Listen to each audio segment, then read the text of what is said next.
Saya nggak mau tahu, kamu nggak usah pedulikan taktik macam-macam. Dapat bola kamu hajar dan masukin ke gawang.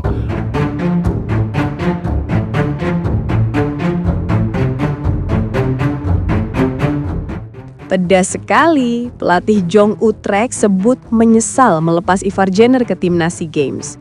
Pelatih Indra Syafri disorot tidak ada strategi dan skema gak jelas. Ivar ngamuk setelah match, Mark Otten ngerusak CV pemain aja, buset.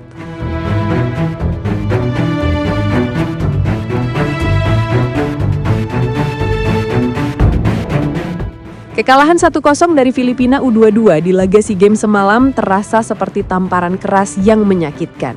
Bukan hanya menyakitkan, ini memalukan. Seluruh publik sepak bola Indonesia sampai bingung karena dalam sejarah SEA Games, Indonesia belum pernah kalah dari Filipina. Tapi malam itu rekor hancur sudah. Bukan lewat drama, bukan lewat pertandingan sengit, tapi lewat permainan yang benar-benar di bawah standar.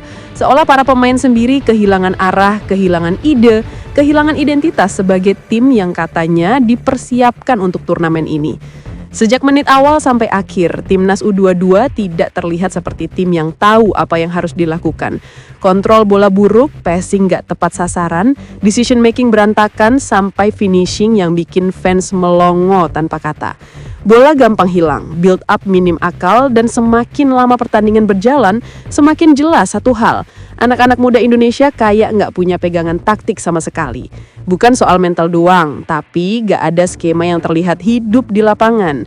Dan dari sini satu sosok langsung jadi sorotan, Indra Syafri. Nama yang selama ini dibawa sebagai pelatih berpengalaman, tapi di SEA Games ini seakan kehabisan ide.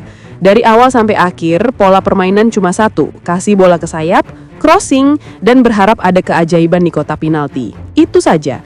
Berkali-kali, pola sama, tanpa plan B, tanpa adaptasi, tanpa variasi. Padahal jelas Filipina menumpuk pemain di tengah, menutup ruang, bahkan sudah membaca pola Indonesia dari menit pertama. Tapi tarikan pelatih tetap sama, dorong ke samping, silang bola, dan ulang lagi.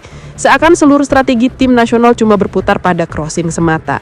Akhirnya mentok, berulang-ulang, sampai akhirnya kebobolan dan gak bisa bangkit. Gak cuma pelatih yang terlihat kebingungan, federasi pun harus ikut bertanggung jawab. Ini bukan sekadar hasil buruk, ini hasil yang menampar reputasi sepak bola Indonesia. Karena bagaimanapun, ini tim yang dibentuk, dipilih, dan diberangkatkan dengan restu penuh dari federasi. Dan sebagai pucuk pimpinan, Erick Thohir gak bisa lepas tangan dari hal memalukan seperti ini. Evaluasi bukan cuma perlu, wajib. Karena kalau sistem dan manajemen pemilihan pelatih tetap begini, prestasi bakal gitu-gitu aja. Kita selalu mulai dengan harapan dan berakhir dengan rasa malu. Lalu di tengah kekacauan itu, ada satu nama yang seharusnya jadi pembeda. Ivar Jenner, pemain muda yang bahkan didorong habis-habisan agar bisa turun di SEA Games. Diperjuangkan, disorot, dibahas selama berminggu-minggu. Harapan besar dipasang di pundaknya. Tapi apa yang terjadi di lapangan? Permainannya jauh dari optimal, bahkan terlihat frustrasi karena tim sama sekali gak punya arah. Ivar berkali-kali meminta bola, membuka ruang, mencoba membangun serangan dari tengah, tapi gak ada struktur, gak ada koneksi antar lini, gak ada rencana untuk mengoptimalkan kualitas seorang gelandang yang terbiasa bermain di lingkungan sepak bola Eropa yang terukur dan taktikal. Dan kabarnya setelah pertandingan selesai, Ivar sampai naik pitam di ruang ganti. Bukan karena kalah semata, tapi karena pola permainan yang ia jalani sama sekali gak sesuai standar profesional. Semua serba dadakan, semua serba improvisasi. Gak ada skema jelas sebagai fondasi. Disinilah nama besar lain ikut bersuara, pelatih Jong Utrecht Mark Otten. Bukan hal biasa seorang pelatih klub Eropa mengomentari turnamen regional Asia Tenggara, apalagi secara terbuka.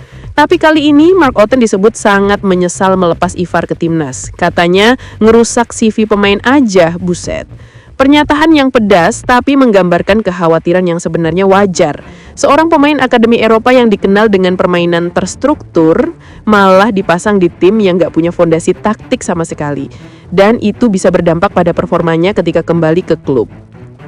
Dari sudut pandang pelatih Eropa, apa yang diperlihatkan timnas U22 jelas membingungkan. Bukan soal skill pemain, tapi gak ada rencana. Gak ada gelombang serangan yang rapi, gak ada transisi yang jelas, dan gelandang seperti Ivar Jenner dibiarkan sendirian mencoba menyambung lini ke lini tanpa bantuan sistem. Maka wajar kalau Mark Otten merasa dia kecewa. Ia melepas pemain mudanya dengan harapan Jenner pulang membawa pengalaman positif, bukan pulang dengan frustasi dan gameplay seadanya. Dan dari kata-kata yang beredar, ia melihat keputusan melepas Ivar ke SEA Games justru jadi bumerang. Bukan hanya Ivar yang rugi, tapi reputasi pemain pun bisa terkena imbas. Pada akhirnya, kekalahan ini bukan sekadar soal hasil 1-0. Ini alarm keras bahwa ada yang salah dari perencanaan, strategi, dan persiapan tim nasional. Ini bukan tentang satu pemain, bukan cuma tentang satu laga, tapi tentang seluruh proses yang terlihat buruk dari awal sampai akhir. Jika pelatih gak bisa menyusun rencana, kalau federasi gak melakukan evaluasi, dan kalau pemain berkualitas pun tidak bisa berkembang karena sistem yang berantakan, maka jangan heran kalau kekalahan dari Filipina bukan lagi kejadian langka, tapi bisa jadi kebiasaan. Sebelum semuanya terlambat, sebelum pemain-pemain muda kita kehilangan kepercayaan, sudah waktunya perubahan dilakukan. Karena malam kekalahan itu, SEA Games bukan memberi prestasi, tapi memberi pelajaran pahit tentang betapa kacaunya fondasi tim nasional usia muda saat ini.